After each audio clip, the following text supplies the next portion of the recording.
नमस्कार दोस्तों।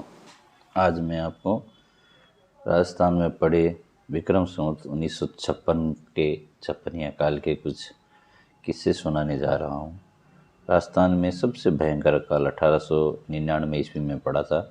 उस वर्ष विक्रम संवत 1956 होने के कारण लोक भाषा में इसे छप्पनिया काल भी कहा गया है और इसी के नाम से ये कुख्यात है। यह अकाल मुख्यतः राजस्थान, पंजाब, गुजरात और मध्य भारत के क्षेत्र को प्रभावित किया था। अनावृष्टि का ऐसा कहर बरपा कि लोग बादलों की बाट जोते रहे और तपती रेत कोरे बरसात की सुकून की बूंदें भी नसीब नहीं हुई। यह भयंकरतम त्रिकाल अन्न, जल और चारा का अकाल था। अंग्रेजों के गजेटियर में यह अकाल द ग्रेट इंडियन फेमिन 1899 के नाम से दर्ज है। अनावृष्टि से खेतों की जुताई नहीं हो सकी, अन्न का उत्पादन कैसे होता? बिना बरसात के तालाब, जोड़े, कुंडों में वर्षा जल की आवक कैसे होती? पानी का जुगाड़ करना भी एक बड़ी चुनौती बनकर उभरा। खारे पानी की किल्लत झेलने वाले इलाकों में तो इस समस्या ने और भी कराल रूप धारण कर लिया। गर्मियों में जल संकट जीवन लीलने लगा। सूखी धरती पर मवेशियों के लिए चारा भी कैसे पैदा होता? इस तरह ये छप्पनिया अकाल असल में 13 अकाल अन्न, जल और चारा का था। अकाल की मार ऐसी थी कि आम जन के लिए जीवन की गाड़ी खींचना मुश्किल हो गया था। एक दिन सबके लिए भारी पड़ रहा था। रात दिन सबकी एक ही चिंता, रोटी पानी चारे का जुगाड़ कहाँ से और कैसे करें। वक्त गुजरने के साथ घरों के चौके चूल्हों पर इस अकाल का साफ असर नजर आने लगा। भूखमरी के हालात बनने लगे और 2 जून की रोटी को लोग तरसने लगे। मरता क्या नहीं करता। घर में बचा कुचा अनाज खत्म होने के कगार पर पहुंचा तो रेगिस्तानी धरती का कल्पवृक्ष कहे जाने वाले खेजड़ी की छोड़े उसकी सूखी छाल को कूट कूट कर पीस के उसको महीन बुरादा को बना के राबड़ी बनाते समय आटे की जगह इस्तेमाल कर थोड़े आटे में ज़्यादा मात्रा में बुरादे को मिलाकर उसकी रोटियां खाकर पेट को दिलासा देने को मजबूर हो गए थे।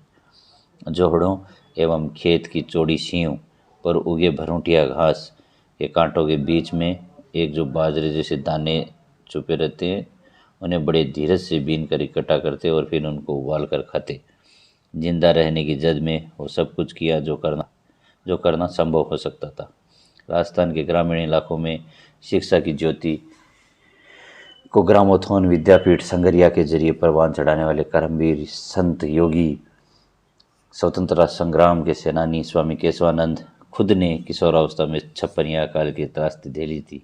माँ के साथ अपना गांव मंगलोना सीकर छोड़कर केलनिया गांव जिला हनुमानगढ़ पहले ही पहुंच गए थे। संवत 1956 में यह इलाका भी भयंकर छप्पनिया अकाल की चपेट में था। आपको मैं बता दूं, यह मंगलोना जिला सीकर ये मेरा ही गांव है। मनुष्य भूख, प्यास और बीमारी से मरने लगे थे। अभाव की मार से गांव खाली होने लगे थे। हमारे पूर्वज अनपढ़ थे पर वक्त की ज़रूरत के हिसाब से अपने को ढालने और नवाचार करने में कतई नहीं हिचकते थे। राजस्थान में छप्पनिया अकाल से पहले पेड़ को छांगने का, जो खेजड़ी वगैरह उनको छांगने का रिवाज नहीं था। बस खेजड़ी की कुछ टहनियों को कुलाड़िया और किसी तरीके से काट कर भेड़ बकरियों को खिला देते थे। खेजड़ियों की छंगाई कर उनके लोगों की पत्तियों को चारे में खिलाने की ज़रूरत महसूस भी नहीं होती थी। कारण यह था कि खेतों में बाजरे की कड़बी, झाड़ियों का पाला, घास फूस आदि की बहुतायत थी, इसीलिए मवेशियों के चारे में इन्हें इस्तेमाल करते थे। और बता दें कि उस दौर में बुआई के लिए ट्रैक्टर आदि भी उपलब्ध नहीं थे, इसलिए खेतों में छोटे बेर की झाड़ियाँ बहुत होती थी, मतलब पाला बहुत होता था। उस समय गाय ही प्रमुख पशुधन था। भैंस व ऊँट की संख्या भी बहुत सीमित थी। लोक में उस समय की एक कहावत प्रचलित थी, घोड़ा राज और बलदा खेती।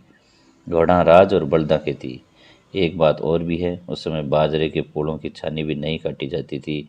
छप्पनिया अकाल पशुओं के चारे की किल्लत से निपटने के लिए हमारे पूर्वजों ने एक तरकीब निकाली। खेजड़ियाँ छान कर उसका लूंग और छानी मतलब कुतर काट कर मवेशियों को खिलाने का नवाचार किया। इस अकाल के बाद लोगों को आवश्यक चीज़ों की थोड़ी बचत कर संचय करने की प्रवृत्ति पनपी ताकि आड़े वक्त या अड़ी बड़ी में काम चलाया जा सके। अनाज, चारे पानी को आगे के सालों के लिए सुरक्षित रखने की तरकीब सोची गई और अमल में भी लाई गई। खेतों में चारे के रूप में बागर और मोट गंवार के चारे का कीड़ा देने का सिलसिला शुरू हुआ ताकि संचित चारे का इस्तेमाल कर चारे की किल्लत को पूरा किया जा सके। इस त्रिकाल ने हर जगह हर स्तर पर अपना तांडव नृत्य किया। भूख हर घर पसरने लगी। हर तरफ भूख से बिलखते तड़पते बूढ़े बच्चे जवान, हर और दिल दहलाने वाला मंजर था। त्राहिमाम हर तरफ यही सुनाई देता था। छप्पनी अकाल के उस दौर में जिंदा रहने के लिए हर दिन लड़ाई लड़नी पड़ती थी। रात दिन भूख से बूढ़े बच्चे जवान सबकी काया ने एकदम कमज़ोर कर दिया था। उस टाइम पे वो लोग क्या करते थे कि आंगन में कोई लकड़ी रोक के रखते थे जिससे उनको उठने बैठने में आसानी रहे। इस तरह की हालत हो गई थी उनकी भूख और प्यास से। तो बहुत मुश्किल था वो काल। दुर्भिक्ष ने जीवन को बुरी तरह प्रभावित किया। तंगी में कौन संगी होता है। अन्न का भीषण अभाव झेल रहे समुदाय में चोरी चाकरी लूट खसोट आदि कई तरह की बुराइयां बढ़ने लगी। भूख की आग से रिश्ते नाते झुलस गए। यहाँ तक कि कुछ मनुष्य नरभक्षी हो गए। अनाज के बदले बच्चों को बेचने के कुछ मामले भी सामने आए। उस दौर में सबसे कीमती कोई अगर चीज़ थी तो वो अन्न था। अन्न की ओट में छुपा कर रखे गए हांडियों में रखे अनाज की चोरियां होने लगी। बहुत सारे लोग तो उस टाइम पे अनाज ज़मीन में दबा के भी रखने लगे, क्योंकि जिसको पता चलता वो चुरा के ज़बरदस्ती छीन के ले जाता था, क्योंकि कोई रास्ता ही नहीं था जीने के लिए। एक किस्सा है, छपनी अकाल में एक किसान ने अपनी असहनीय भूख से त्रस्त होकर खेजड़ी की सांगरी के बदले अपनी पत्नी को किसी को सुपुर्द कर दिया था।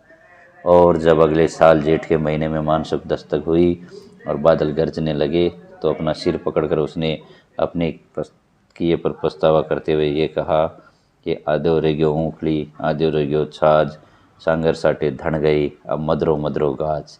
अर्थात अब उमड़ घुमड़ कर भले ही तुम खूब गाज रहे हो, लेकिन भूख ने जो नुकसान पहुंचाया है वो तो उसने पहुंचा दिया। तो हमारे पूर्वजों ने जो त्रासदी छपनी अकाल में झेली थी उसकी हम कल्पना मात्र कर सकते हैं, लेकिन उस तरह के सब में दुख को हम नहीं झेले हैं। तो हमें अनाज और किसी भी चीज़ की बर्बादी से बचना चाहिए और संचय करना चाहिए आने वाले भविष्य के लिए। आप सबका बहुत बहुत धन्यवाद।